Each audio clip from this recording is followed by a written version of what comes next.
Bismillahirrahmanirrahim. Assalamualaikum warahmatullahi wabarakatuh.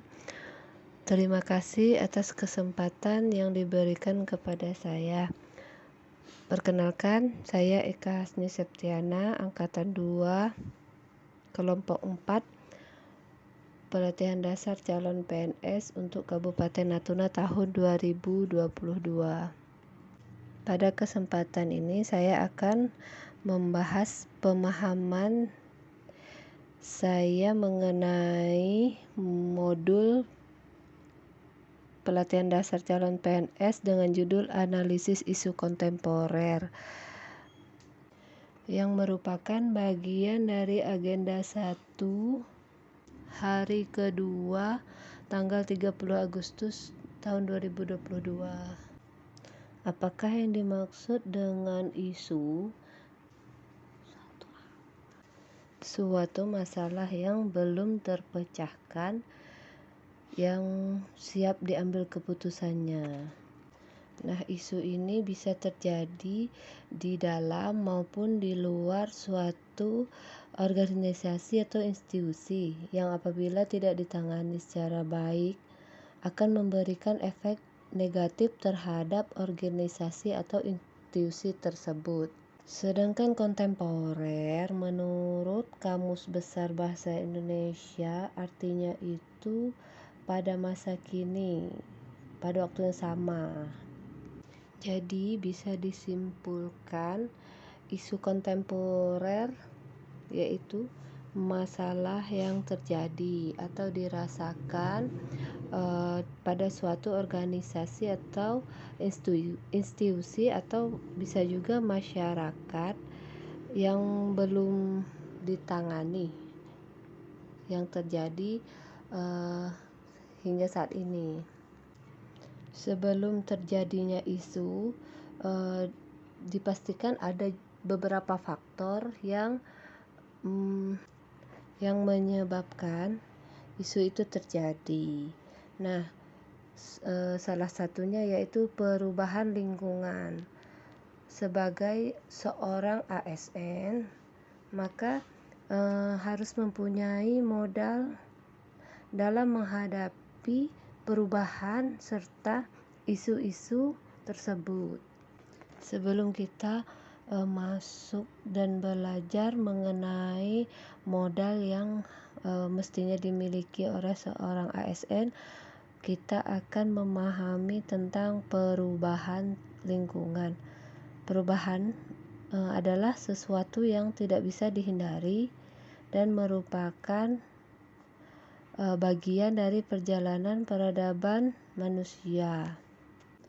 Menurut Charles Henry tahun 1997, kita akan membuat kesalahan bila kita beranggapan bahwa masa depan adalah kelanjutan masa lalu. Sebab masa depan itu akan sangat berbeda dengan masa lalu. Kita harus meninggalkan cara yang lama agar kita sukses dalam masa depan. Nah, sebagai seorang ASN, maka kita sudah harus membenahi diri dengan segala kemampuan dan kemudian mengembangkan berbagai potensi yang dimiliki. Salah satunya dengan memiliki beberapa modal. Yang pertama yaitu modal intelektual. Modal intelektual untuk menghadapi berbagai persoalan melalui penekanan pada kemampuan merefleksikan diri atau merenung untuk menemukan segala penyelesaian dari fenomena yang terjadi. Nah, modal intelektual ini tidak selalu ditentukan oleh tingkat pendidikan, namun pengalaman juga bisa menjadi modal intelektual. Yang kedua yaitu modal emosional. Modal emosional ini berguna untuk kita sebagai ASN memahami emosi diri, kemampuan memahami emosi orang lain, sehingga kita bisa berinteraksi secara positif kepada teman satu kantor seperti itu. Yang ketiga yaitu modal sosial. Modal sosial ini berguna supaya kita bisa bekerja secara tim. Jadi kita mempunyai kepercayaan kepada tim kita seperti itu. Karena sebagai seorang ASN kita tidak bisa bekerja sendiri. Yang keempat yaitu modal ketabahan. Jadi modal ketabahan ini adalah modal untuk sukses. Bagaimana ia sabar dalam menjalani sebuah organisasi dan mencapai tujuan bersama. Yang kelima yaitu modal etika atau moral. Nah, modal etika ini adalah kemampuan membedakan benar dan salah. Ada 4 komponen dalam etika atau moral. Yang pertama integritas, yaitu perilaku yang tidak bertentangan dengan suatu peraturan. Yang kedua yaitu bertanggung jawab. Jadi segala tindakannya bisa bertanggung jawab sesuai dan memahami konsekuensi dari pekerjaan yang ia lakukan. Penyayang. Yang ketiga penyayang adalah tipe orang yang tidak merugikan orang lain. Yang keempat adalah pemaaf. Orang yang memiliki kecerdasan moral sehingga ia tidak mendendam atau membalas perilaku. Itu modal kesehatan. Nah, kesehatan ini ada yang fisik, ada yang psikologis. Karena itu modal manusia agar bisa bekerja dan berpikir secara produktif dan positif. Itulah beberapa modal yang harus dimiliki oleh seorang ASN. Selanjutnya kita masuk pada isu kontemporer. Berbagai macam isu-isu, yang salah satunya yaitu korupsi. Apa itu korupsi? Korupsi itu berasal dari bahasa Latin yaitu corruptio. Menurut Pokema Andrea tahun 1951, kata corruptio berasal dari kata corrumper, yaitu bahasa Latin yang lebih tua dari bahasa Latin tersebut, kemudian dikenal dengan corruption dari bahasa Inggris. Secara harfiah, korupsi mengandung arti kebusukan, keburukan, ketidakjujuran, dapat disuap. Menurut Kamus Bahasa Indonesia, korupsi diartikan sebagai perbuatan yang buruk seperti penggelapan uang, penerima uang sogok, dan sebagainya. Ada beberapa sebab manusia melakukan korupsi. Yang pertama yaitu sebab faktor individu yang bersifat tamak, moral yang lemah, serta gaya hidup yang konsumtif. Yang kedua yaitu faktor lingkungan. Faktor lingkungan ini memiliki beberapa aspek sikap. Misalnya tinggal di masyarakat yang punya sikap yang korupsi. Selanjutnya aspek ekonomi, di mana pendapatan tidak mencukupi kebutuhan. Yang ketiga yaitu aspek ekonomi, aspek politis. Aspek politis yaitu aspek yang mempertahankan suatu kekuasaan. Nah, dalam mempertahankan kekuasaan tersebut sangat berpotensi untuk menyebabkan perilaku korupsi. Yang keempat yaitu aspek organisasi. Nah, sebagai seorang ASN, bagaimana sikap kita membangun sikap anti korupsi? Yang pertama, bersikap jujur dalam kehidupan sehari-hari dan menghindari perilaku korupsi. Misalnya pada pengurusan kepengurusan seperti contohnya KTP, terus kartu BPJS atau kartu KIS. Dan yang paling sering terjadi yaitu membeli SIM atau pakai joki ya. Jadi tanpa tes, bayar SIM-nya jadi langsung jadi gitu. Itu sikap yang tidak jujur.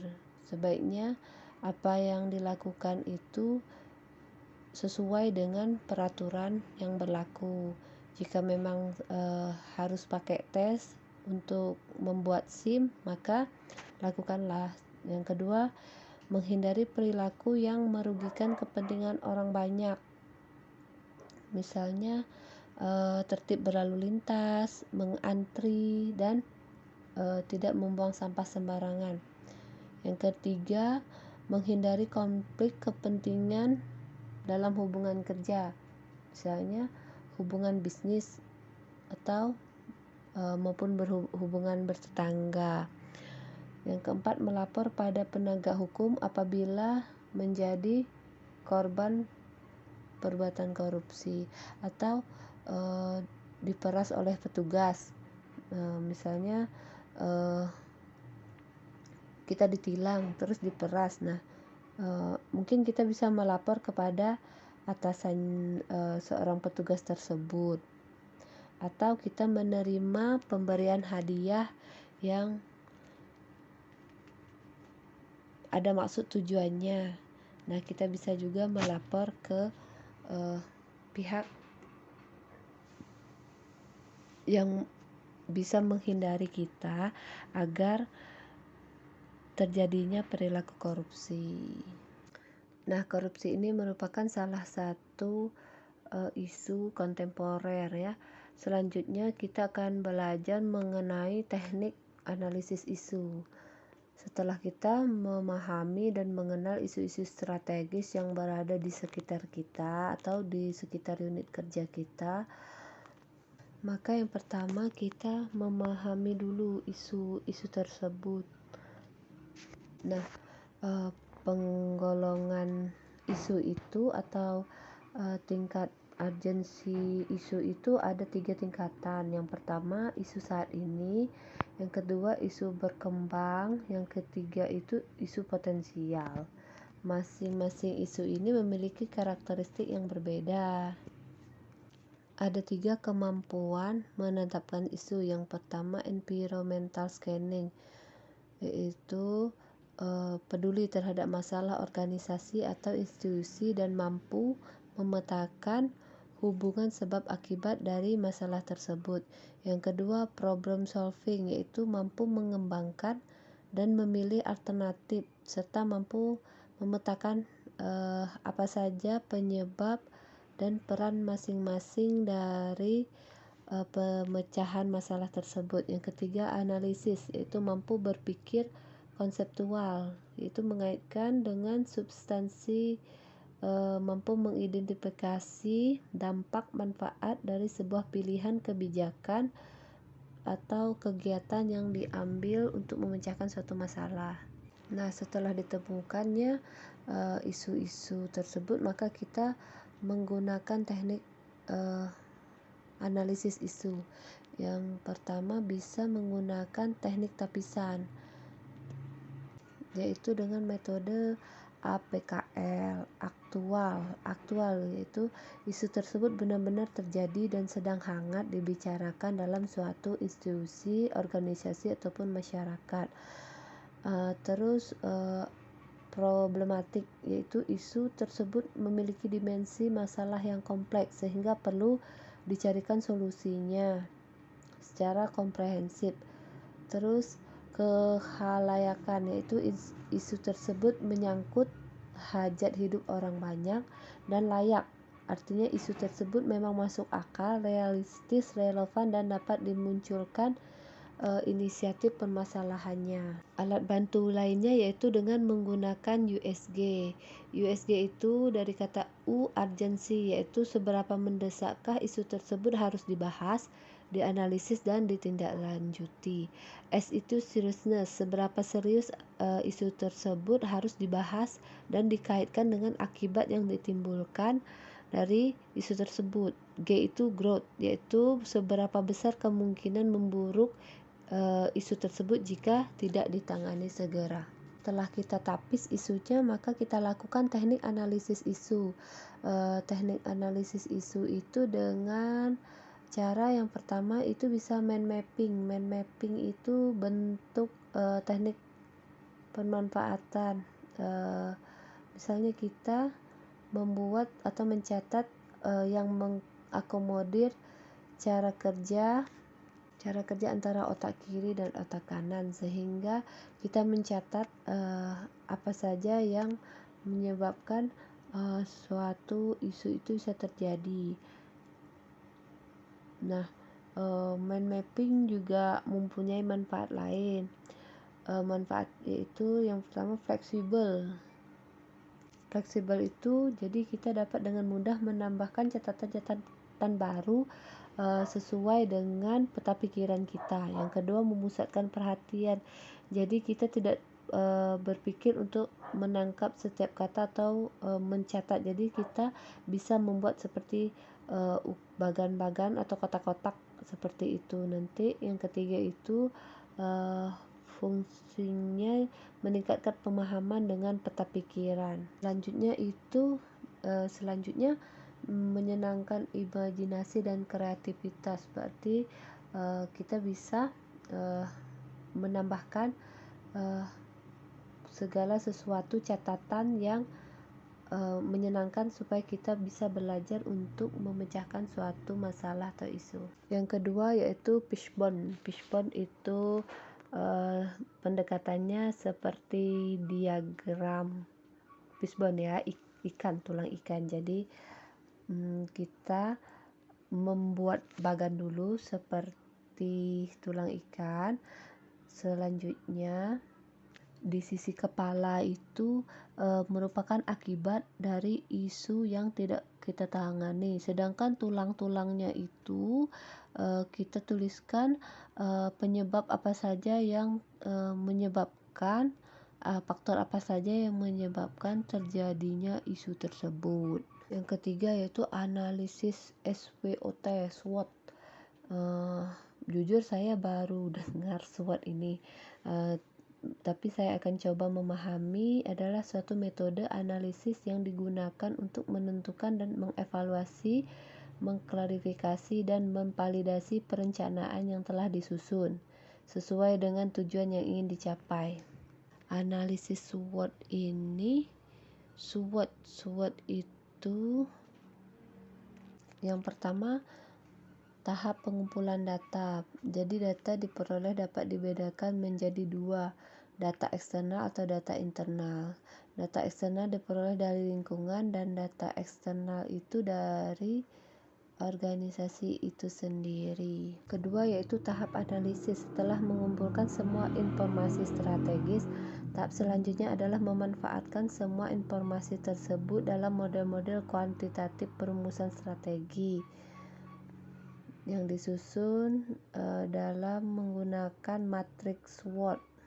Selanjutnya, yang tahap ketiga analisis kesenjangan atau gap analysis adalah perbandingan kinerja aktual dengan kinerja potensial yang diharapkan. Baiklah, itu tadi beberapa hal yang bisa saya pahami dari pembelajaran mandiri saya pada hari ini. Apabila terdapat kekurangan, saya mohon maaf. Saya akhiri dengan mengucapkan wassalamualaikum warahmatullahi wabarakatuh.